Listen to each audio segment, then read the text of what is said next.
천국같이 포근하고 깊은 호수처럼 찬란한 도시 안산시에서 세계를 품은 영적인 영웅을 위한 시사 예언 통찰력 프로그램을 제공합니다. 환영합니다. 우리는 그리스도를 섬깁니다. 주님이신 그리스도를 섬깁니다. 그리스도께서는 주인이시고 그리스도께서는 영원한 통치자이십니다. 그리스도를 섬기기 위해서는 우리가 예수님과의 관계, relationship을 공고히 해야 합니다. 그것을 위하여서 이 세상의 모든 것이 존재하는 거죠. 하나님과의 관계. 어떤 분께서 이렇게 묘사를 하시더라고요. 어느 목사님께서 말씀하시기를 회개한다는 것은 이런 것이다.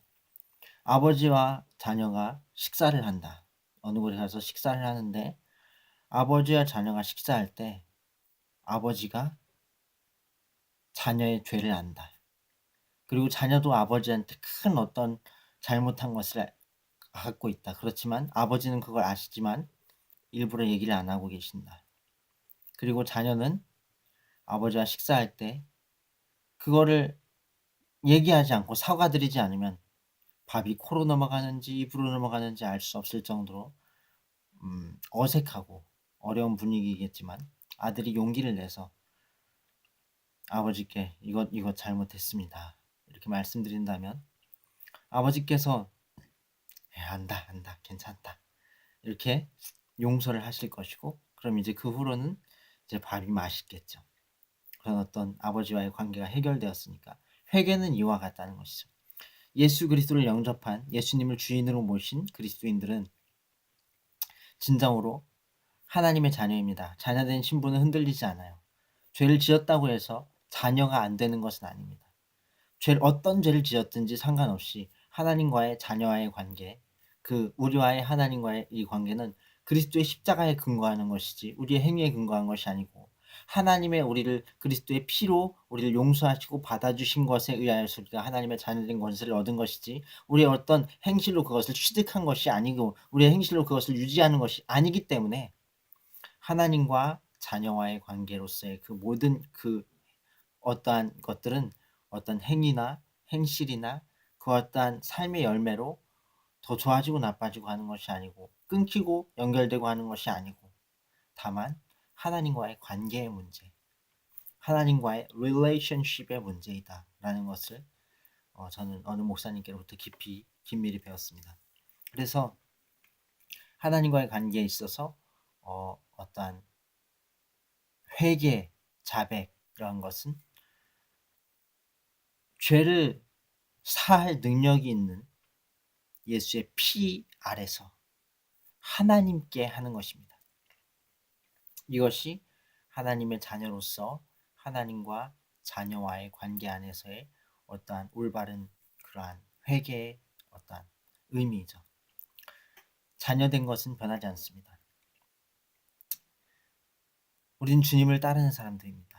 주인 되신 예수 그리스도를, 주인이신 성령님을 따르는 사람들입니다. 그 주인이신 예수님께 복종해야 하고 성령님께 복종해야 하고 하늘의 하나님께 복종해야 하죠. 그 그리스도께 복종된 그 정신, 그리스도께 신뢰를 드리고 그리스도께 속한 그러한 정신 안에서 나아가는 삶에는 고난이 있어요.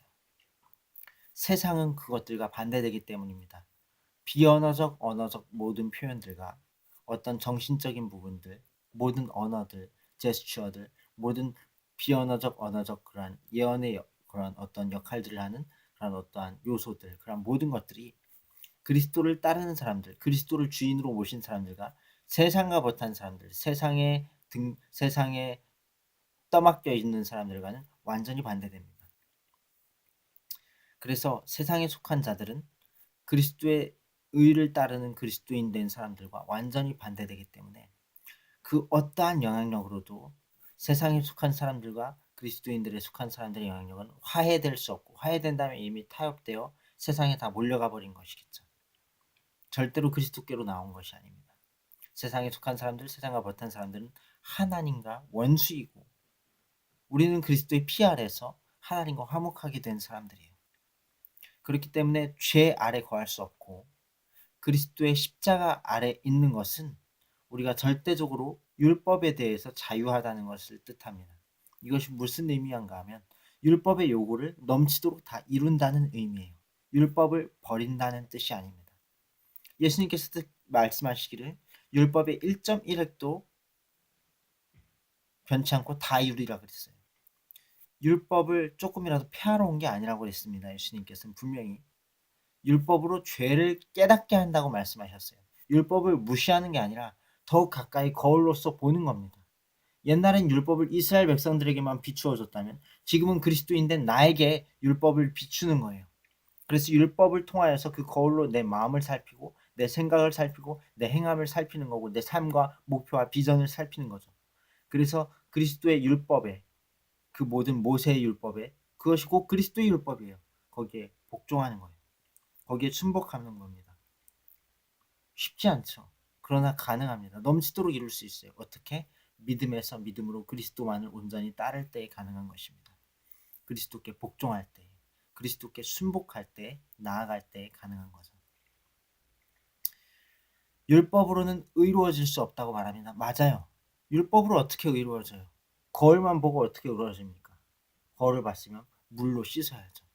예수 그리스도 안에 있는 사람에겐 예수 그리스도의 그 고귀하신 그 피가 온 세상의 죄를 없이 하신 이미 다 용서하신 그리스도께 소속한 자들에게만 적용되는 그 하나님의 믿음 안에서 주어진 하나님의 자녀된 권세가 우리를 깨끗게 하십니다.